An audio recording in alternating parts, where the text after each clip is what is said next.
Yo, what's up? This is Romero MOG. On the last video, we talked a little bit about being a professional.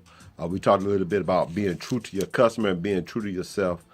This video, we want to talk a little bit about networking. In order to do what you need to do in the music business, you have to be able to network. You got to be able to relate to people, talk to people of different walks of life. A lot of times people think that does not matter, but you should be able to talk to people in such a way where you can get your point across and you're able to see a desired result or at least make a new friend or get a contact. Networking is key in this business. This is why you need your business cards. This is why you need your some flyers or something of that nature that you're going to be able to pass out so people can get to know who you are, what you do, and a little background information about you. Remember, that's where a website comes in at, or maybe a social media platform. If you're working with Facebook, create you a fan page or artist page or something that's going to separate your personal from your business, so it can be about business anytime someone wishes to contact you in regards to services. We said on the last video that you can't do it all. We can't do it all. You may not can master. You may not can sing. You may not can rap. You might not be able to operate your digital audio workstation well. Your dog, whether you're using Reasons or Studio One or Pro Tools, you might need some help with that. So you want to be able to network with folks who are professionals in the business, because you're trying to be a professional as well. Network with people outside of your business. This is very important because you never know who you're going to come across. You might need lawyer services. Well, guess what? If the lawyer owns his own law firm and he needs a jingle for his commercial, well, guess what? Hey, well, you can do something for me. I can do something for you. Well, guess what, counselor?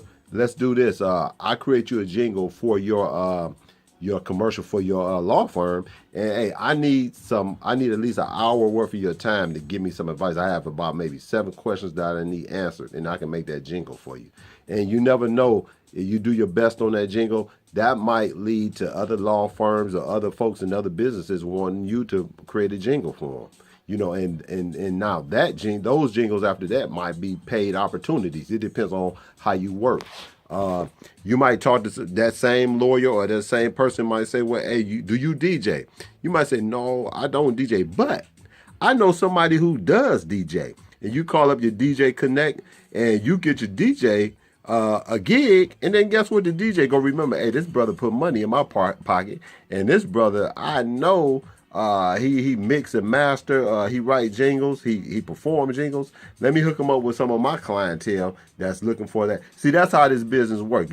Everybody have to be able to scratch everybody else's back in a positive way.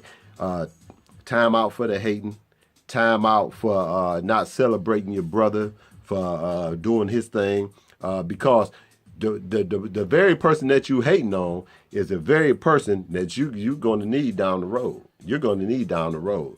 And I didn't get into getting your mechanical royalties, like I said, join ASCAP, but I will now, because by now, if you're at this stage where you creating network opportunities for yourself and other folks, well, you might be generating some funds. So now this is where you want to join a mechanical or internet PRO, which is something like TuneCore or CD Baby or DistroKid. Now they're going to want a little money up front, but they're going to go a long way in helping you collect your royalties through streaming and other avenues that ASCAP or BMI might not pick up on. So the music business is an ongoing investment, and you just got to be willing to do that. And like I said, you need your royalties, because once you start doing jingles and things like that for folks, and they might have them going off on, being played on by way of commercial or online or whatever, you're going to want to be able to collect royalties. And some folks might say, well, you might not collect royalties that way. Well, one thing that I found out, and I just found this out like maybe back in, I don't know, December. And I hadn't really thought about it, but if you go somewhere and perform and you let ASCAP know you're performing, and that establishment is registered with ASCAP some kind of way, well, guess what? ASCAP is going to call them and say, hey, are they performing there? And they say, yeah, so-and-so is performing here. And then they're going to credit that to your account. I mean, so many ways that we're missing out on not getting paid as artists and rappers and producers. We need to wake up. One thing that you really need to understand, and I'm going to hit on it in the next video, and I'm going to give you something to think about.